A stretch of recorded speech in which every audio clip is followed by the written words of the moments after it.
Okay, here are my lessons from the Silk Road mountain race, and I guess you could apply these to any other ultra endurance bike packing race like the Tour Divide as well.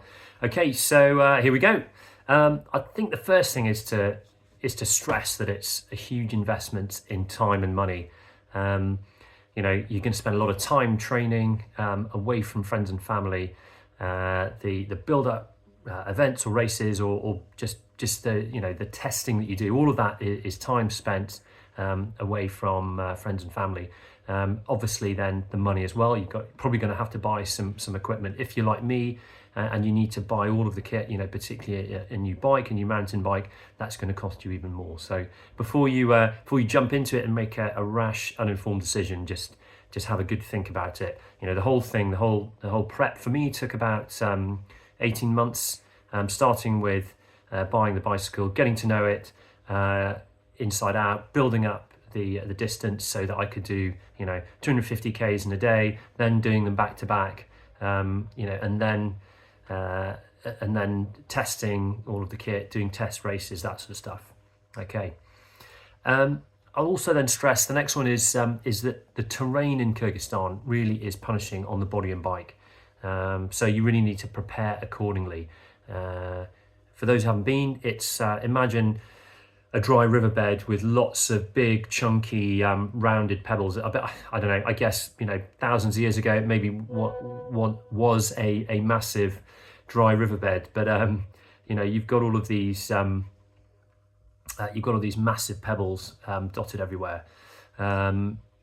So as you're going down, in particular, going downhill, it's really bumpy and really harsh. I bought I used the carbon fiber hardtail mountain bike. It didn't fail me, but it could have. And if it had, if the frame had cracked or anything like that, I'd taken a big hit from a stone or chipping or something like that.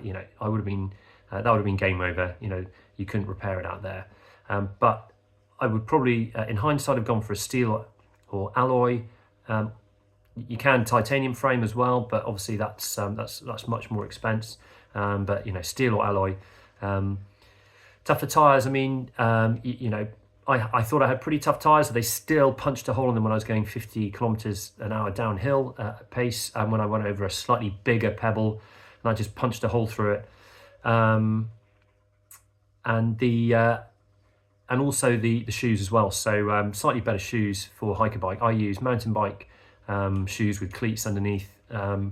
They were okay, but they got uncomfortable after a while. You're doing some quite long hiker bikes, on and off, sometimes for 4 hours. So that's one to bear in mind. A number of people did them with just normal shoes or sort of walking trainers, that sort of thing. Seat post suspension, I should have gone for that. I didn't, just because I'd spent so much money building up to it, but I would highly recommend seat post suspension, particularly for all the washboard on the flats. It just really hits the saddle area. Bags and bike bags and harnesses and all of that, they take a battering, and the bags as well. If it's a bag inside a harness, it's constantly moving and rubbing. By the end of it, mine had a number of holes worn through the bag. They will not waterproof by the end of it. So you need to prepare accordingly for all of that. It really is punishing the terrain out there. Use professional bike mechanics. I know how to do quite a lot of the maintenance on my bike, but some of it I didn't get quite right, and therefore some of the indexing wasn't right. The alignment of my brake calipers on the disc brakes, all that sort of stuff. Maybe that slight schoolboy. I do know quite a bit, but I think all those things, before such a big race, it's worth getting a professional to give your bike a once over to make sure all those little things are sorted. Because initially, in the first day or two, I had to stop and just do little tweaks to make sure all those little things were sorted. Indexing, alignment of the brake calipers to stop rubbing, all that on the brake discs, all that sort of all those bits and bobs.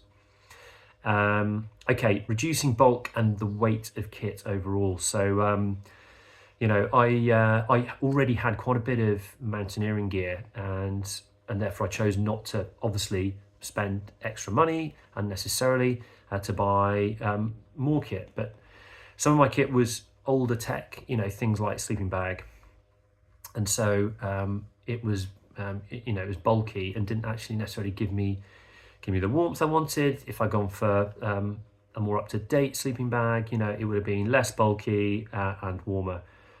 Just bear all that sort of stuff in mind, and you can chip away at some of a few bits of kit, which I'll go into more detail in a second. A more reliable front light.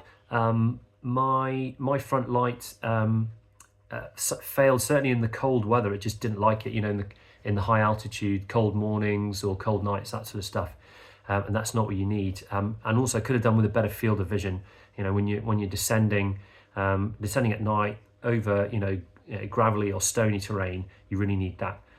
You really need that good, really bright light with a good field of view. So yeah, lesson learned there.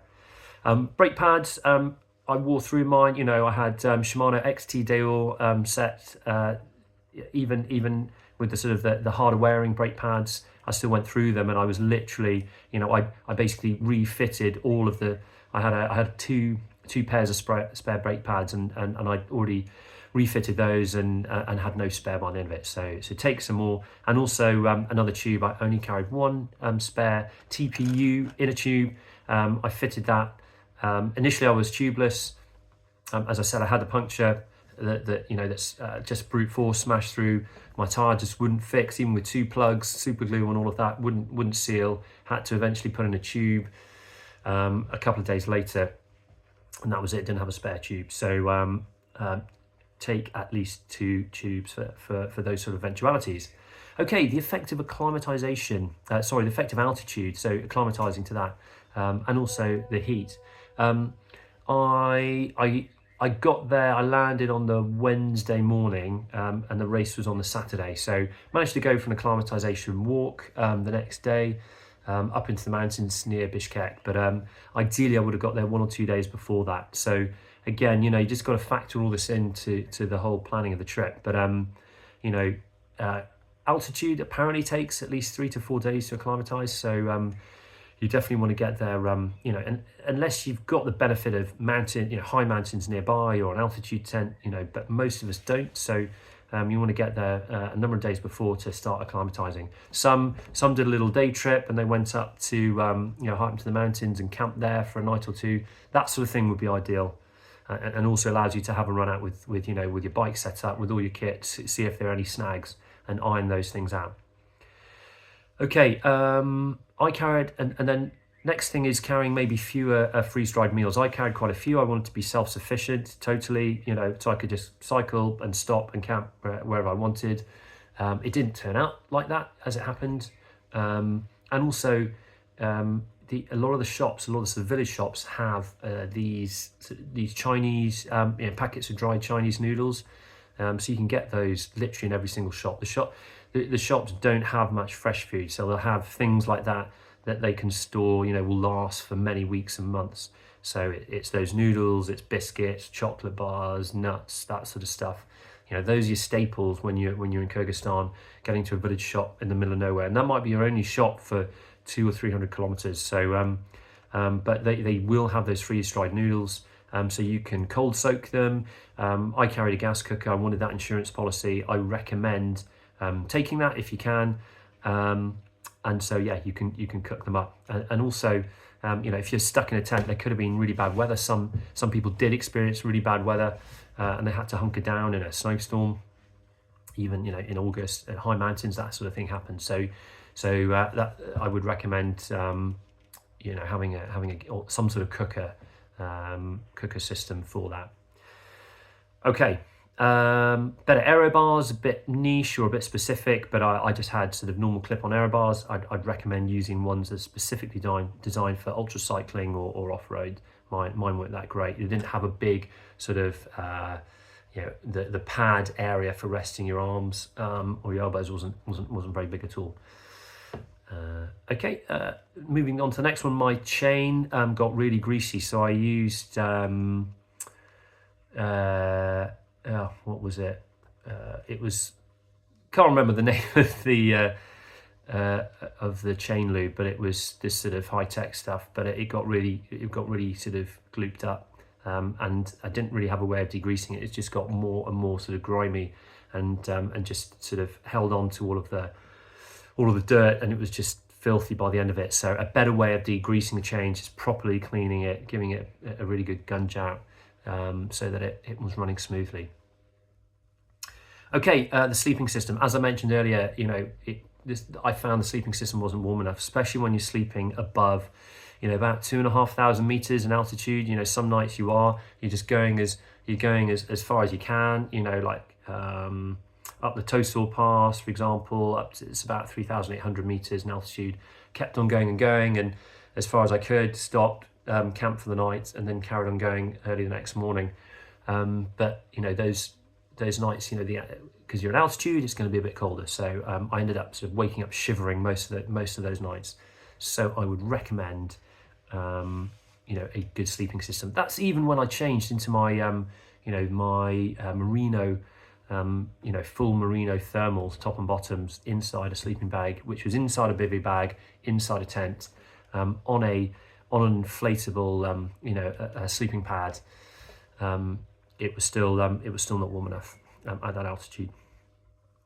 Again, going into specifics of kit. So power banks, I didn't use a dynamo hub. Didn't want to spend all that extra money and have to rebuild my wheel. I went with power banks. I went with two 20,000 power banks. In the end, that was overkill. I really didn't need it because I stayed in a number of guest houses along the way. Depends on what you're doing. If you're just going to go every day and stop every night out in the mountains, and not see people at all, that's up to you. I personally, on day 4, I changed my strategy, and I chose to stay in more guest houses, have more of experience, get to know the locals, get to know some of the other races who happen to choose to stay in those guest houses, and I was able to charge stuff at night in those guest houses. I carried, like I said, two 20,000 power banks. I did not need that whatsoever. For redundancy, maybe carry a 20,000 and a 5,000 or a 10,000 as well. But that will save you on space and weight. Okay, so I think those are the key lessons, really. Just a tiny bit, as I said, a tiny bit on how I then approached the race, or how it went for me. So as I said, I started on the race strategy, planning to go as far as possible each day, and then stopping and camping. And that changed at day 4. I just thought I'm going to miss out on a great experience. So chose at the end of day 4 to stay in a guest house. Get to know the people, have some of the local food, and then also some of the other racers decided to stay there as well. So, and I did that as much as I could for the rest of the race. As it happened, the latter part of the race, there weren't many guest houses available, so had to camp a bit more, but that was absolutely fine. As I said, you sometimes have these small village shops, which are the only things you use for resupply for 200 or 300 kilometers at a time, and you just have to go off what's available. If you're lucky, they have things like some cheese in a refrigerator, and maybe some fresh flatbread. Otherwise, you're just going off the stuff that that they can store for multiple weeks at a time. So it's biscuits, chocolate bars, nuts, sodas, that sort of stuff. And then just a final bit on post race. Everyone handles it differently. Where do you go after such an epic? After this, just it's the pinnacle in many ways. Just have a think about that. For me, it was nice to just get back to riding, not just enjoying the experience, being in the moment, really, rather than going out and just training, or worrying about the training benefit that for each race. And then finally, I'd just like to say a huge thank you to Nelson, who created this race and still runs it. It offers an amazing opportunity to have an incredible experience and an incredible adventure whilst racing other people, but also getting to know these other racers who are all, I found, all very, very experienced, but also very humble with it as well. So hope that helps, not just for the Silk Road Mountain Race, for other ultra endurance bikepacking races you might be doing. That's it. Cheers. Out.